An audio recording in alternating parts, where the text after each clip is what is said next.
What is pussy? Is it a faraway achievement held high in the mountains of Valhalla, only met when you meet a warrior's death? Is it a figment of my imagination? Is it a human body part? I say this because I've never actually had it. Yes, believe it or not, me, the king of cool, has never felt the warmth of a woman. My guess to why is, I don't know, because my aura is probably so powerful that it gives everyone in a 10-foot parameter cancer from the radiation. So the Huz have to ignore me for their own safety. I don't really know how to segue. House Party, a game that was fully released in 2022, but it's been stomping around since 2017. I remember I used to watch people play this when I was like fucking 12, thinking I was gonna get to see some yonkers. I was wrong. Punched out like banana face! Okay. Anyway, I figured if anything, this game is going to be my shot at getting the poo-na-na-na-na-na-na. And before you ask, yes, it's a video game, and yes, it counts, alright? Just because they're drawings doesn't mean they can't love. I went into this video with one assumption, that it was going to be relatively easy to pipe. And I figured out very quickly that, it's not. It's kind of like real life. The premise of the game is that your deceivingly handsome friend Derek invites you to a house party, which kind of sucks because I was just about to watch the next episode of Bloodthirst. You ride an Uber to the house party, which is, funnily enough, the name of the game, and you barge through the door and go through a long, horrifically specific tutorial that I glanced at and then skipped past. Did that come back to bite me in the ass? What's it fucking to you? So what? Before I explain what I did and my strategy for it, I have to tell you how this game works. You see, you don't simply rizz up the Huz, alright, and bed the maiden. There's actually an intricate web of overlapping storylines, and doing one storyline before you try another, or doing another specific action before you know it's a part of a quest, can completely fuck up your entire run and you have to restart. Then there's what I like to call the Riz system, where you have a level of companionship with a certain person based off the responses that you give to them, you know, like how a conversation works, I guess. And each person likes to be talked to a different way. For instance, Stephanie likes being talked to like a piece of meat, and Catherine prefers to be talked to like a human. There's also the gatekeeper of the elk, Frank, who guards a ton of stuff that you need for quests because he is the self-appointed alcohol terminator, beating anyone's ass who has a scent of liquor upon their breath. And one more thing, there's a mechanic in the game where if a partygoer sees you doing some shady shit that you need to do to advance the game, you are instantly fucked. For instance, if Madison, who is the house owner, sees you stealing shit, she naturally gets upsetty spaghetti. What the fuck? So you're the asshole that's been going around stealing my shit. You are not talking me out of this. Fred! Now, any questline with her is made 100 times harder. By the way, just to let you know, I'm the guy who couldn't even beat the first level of the Wallace and Gromit game from 2011 without searching up a guide and losing my fucking mind. I'm gonna kill myself! I was naive.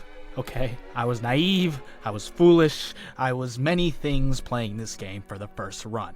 For one, I didn't even think fetch quests was like a serious thing, okay? I came into this game thinking it was a funny, interactive game where I try to smooth talk like the tomcat I am, and get some mad puss on the way, maybe, I don't know. As we learned before, that was not the case. No, I spent a solid amount of time getting to know all the characters like Frank, who is a very interesting chap, may I add. My balls are tingling, and they only do that once someone around me has been drinking. Each character really has their own little quirk. I mean, there's Derek, who's my homie from high school, who looks great with his shirt off. There's Rachel, the emo, Catherine, the bitch, Maddie, the owner of the house, who may or may not have been convinced by a homeless man that there's a spirit in the sky or some shit like that. Makes me wonder what your sky animal would be.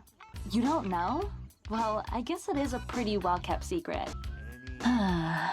He goes by many names, but I know him as Howling Wolf. I've only convened with him once, but it was the most enlightening experience of my life. Ashley and I were boarding the bus out of Nevada, leaving that old life behind for good.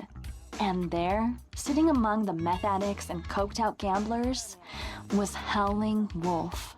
Well, he looked a lot like the other meth addicts, but there was just this glow about him. I knew he wasn't just a meth addict. And her sister Ashley, who hates Maddie because Maddie is, well, kind of a terrible person. Stephanie, the Whippet girl. Patrick, the cousin of Maddie, who forced his invite and is constantly fucked up. And of course, there's Amy, who is the biddy that we will be attempting to bag today. I have failed many a times on this run for actually a really specific reason. I was trying to harem the girls when in reality you really only bag 1 or 2 every playthrough. I mean, I tried talking to Rachel and I fumbled madly. Thanks. Nice to meet you too. Seriously? What's my sign? That's the best you could come up with? And then I tried raising up Maddie for a while, which actually got me to the point where I volunteered to be a nude model for her art, and she agreed. Well, is it something you'd be interested in?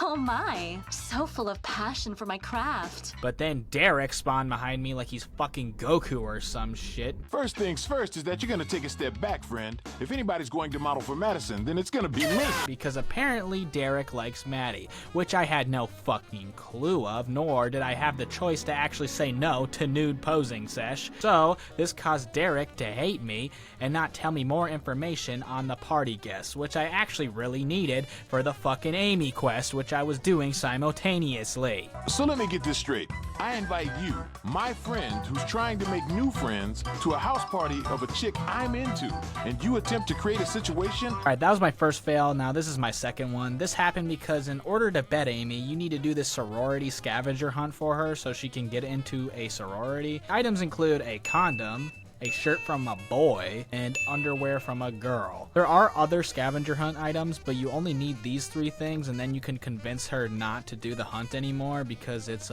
stupid. The first item, the condom, is where I tripped up. See, you get this from Frank, which I found out, but what I didn't know is that Frank would interpret me wanting a condom as wanting to kaboink. I can't say I haven't noticed the way that you've been looking at me all night, but if this is your way of coming on to me, I should let you know that I prefer a more direct approach. Listen, if you can't be honest with yourself, then you'll never really be able to be honest with anybody else.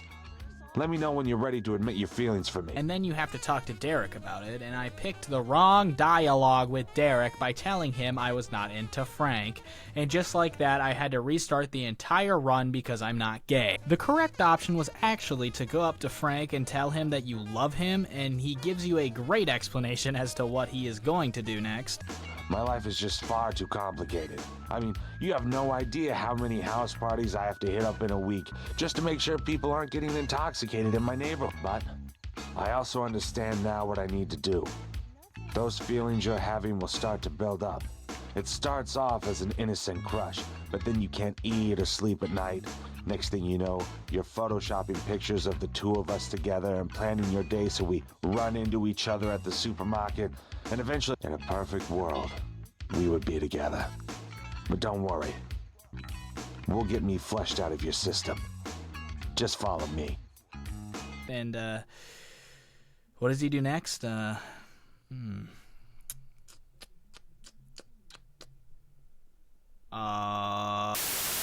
Owl, how many licks does it take to get to the Tootsie Roll center of a Tootsie Pop? A good question. Let's find out. 1, 2, 3. We played beer pong. The shirt wasn't too bad at all, to be honest. All I have to do is start a petition for Derek to take his shirt off, and some people you have to lie to get to sign, and others not. Me personally, you wouldn't need to lie to me because I think Derek is carved from the finest stone on this planet. The only real problem I had with this is I had to print off the petition, so I had to go to Madison's computer and printer, which I'm pretty sure I wasn't allowed to do, and Madison kept entering the fucking room. So now finally is the panties, a little more complicated. See, Madison spilled beer on her sister on purpose to prank her.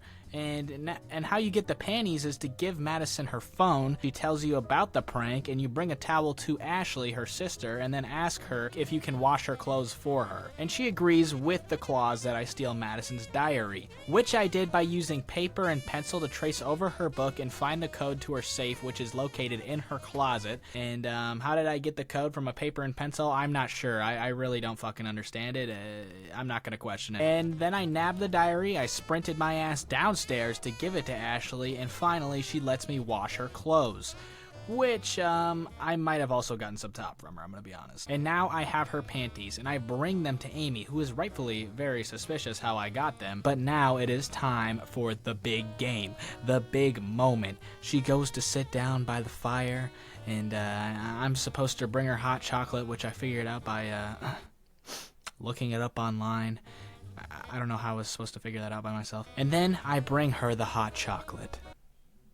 Well, actually, I had to get Catherine to fix the microwave first, which then I spent 10 minutes crashing out because I didn't realize I never mixed the chocolate and water together and the damn thing wouldn't fucking cook. But now I'm ready. I walk up to Amy, bring my gift of warm chocolate water, and I ask her to play Smash Bros with me. It's totally unlike me to just randomly hook up with a guy at a party. But meeting you has been really fun for me, and different. I mean, everything you did helping me out with the scavenger hunt was awesome. And it turns out, you can totally just chill and have a conversation without thinking about your dick for 5 minutes. That's a huge plus. I've never done this before, but She agrees. We go upstairs, and there was no console up there. Help! Someone get me out of here!